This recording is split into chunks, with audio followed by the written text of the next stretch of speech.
नमः कृष्णाय नीलाय सितिकण्ठनिभाय च नमः कालाग्निरूपाय कृतान्ताय च वे नमः। नमो निर्मांसदेहाय दीर्घश्मश्रुजटाय च नमो विशालनेत्राय शुष्कोदरभयाकृते नमः पुष्कलगात्राय स्थूलरोम्णे तवे नमः।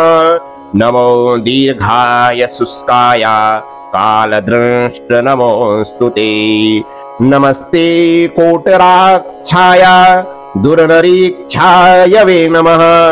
नमो घोराय रौद्राय भीषणाय कपालिने नमस्ते सर्वभक्षाय बलिमुख नमोस्तुते सूर्यपुत्र नमस्तेस्तु भास्करे भयदाय च अधोदृष्टिः नमस्तेस्तु संवर्तक नमोस्तुते नमो मन्दगते तुभ्यं निस्त्रिंसाय नमोस्तुते तपसा दग्धदेहाय नित्यं योगरताय च नमो नित्यं क्षुधार्ताय अतृप्ताय च वे नमः।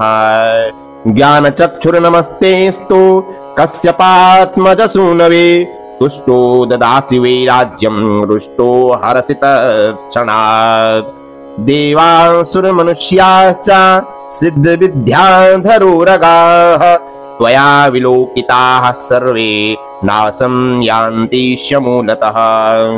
प्रसाद कुरु मे शौरे वरदो भव भास्करे एवं स्तुतस्तदा शौरिर्ग्रहराजो महाबलः